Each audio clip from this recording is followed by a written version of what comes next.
Hello everyone, this is CJ with Cycletron. There's an old saying that goes, when you find a fork in the road, take it. I think that's where Harley Davidson, and to a lesser extent Indian Motorcycle, finds themselves these days. The days of a traditional Harley Davidson motorcycle are numbered, but then again that could depend on what you mean by traditional Harley Davidson motorcycle. For many riders, particularly those who may be older riders, a traditional Harley Davidson may be a bike with an air-cooled internal combustion V-twin engine. They may also consider a traditional Harley Davidson or even Indian motorcycle to have old-school styling with minimal safety interventions and electronic gadgetry. Maybe even older riders want a hardtail and a kickstart, but I doubt it. But motorcycle manufacturers are finding themselves having to change to keep up with new rider preferences, particularly to appeal to younger riders who are the future of the industry.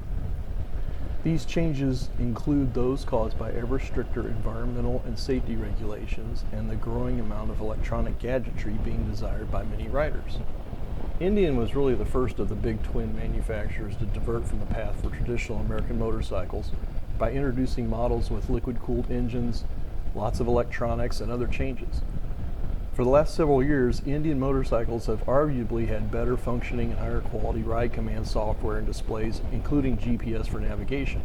Of course, Indian was in a position to be far more nimble in adapting to changes in consumer tastes, since they are not nearly as tied to a long history of similar motorcycles that is both a strength and weakness of Harley Davidson.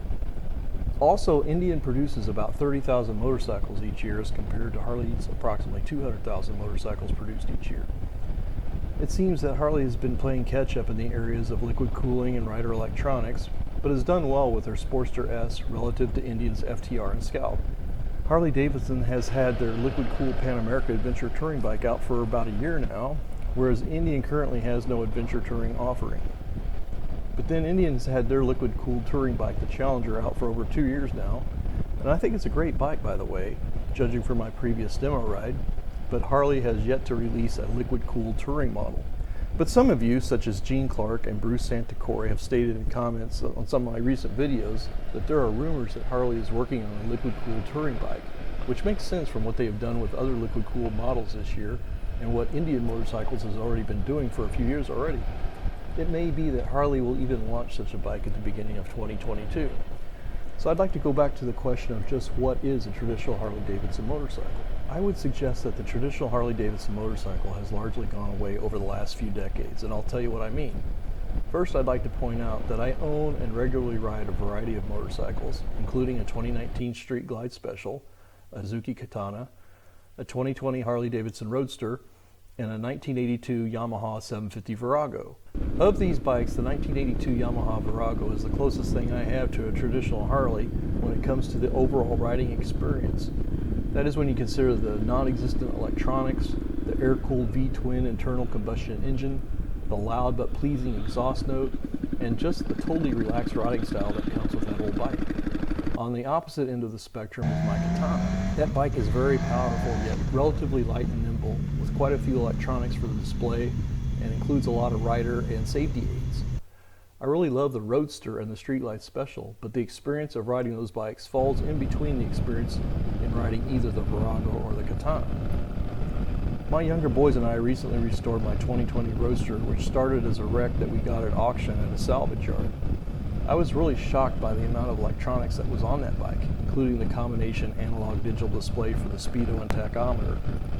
I would estimate that the Roadster probably has a minimum of 30% foreign parts content too, even though it was assembled here in the United States. But the experience of riding the Roadster is raw and not overly refined. In fact, the Roadster is an absolute blast to ride. But it looks like Harley Davidson have made the last of the air-cooled Sportsters in the 2021 model year to be replaced by the liquid-cooled Sportster S and likely other upcoming liquid-cooled variants. So you see, if Harley's dropped their long-running air-cooled Sportster model and as a result made the last of the bikes with the Evo engine, that really is a big departure from tradition.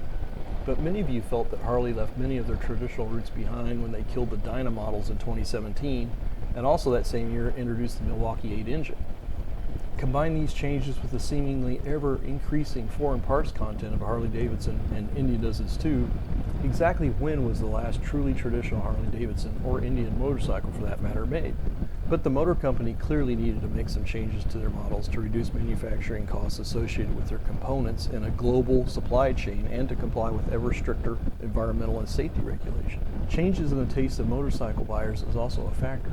In fact, many people have said that the motor company has been way too slow in responding to changes in the market and has kept catering to the same group of older buyers as they continue to age out of the motorcycle market.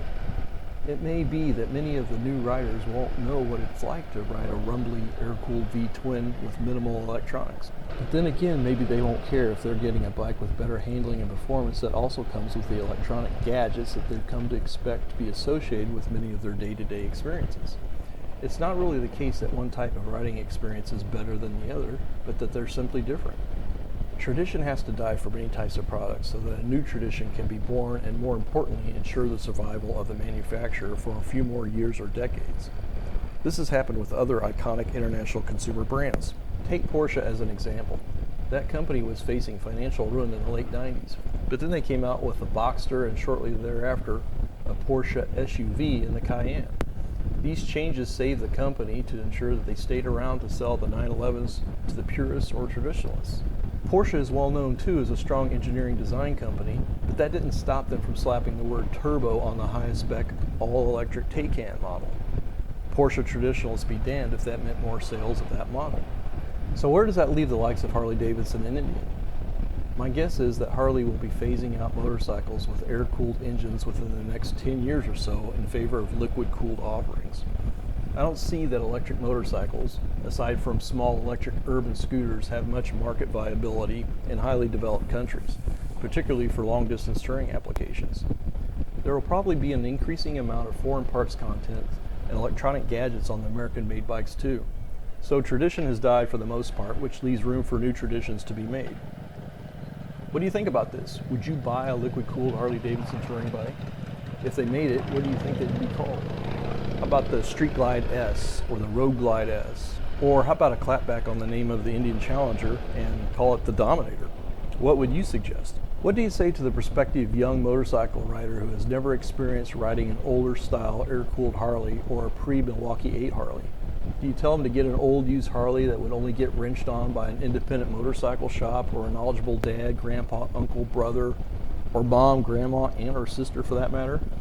Or do you say times have changed and you'll be happy with whatever you get as long as it has a motor and two wheels? Thanks for watching, and please let me know your thoughts in the comments section.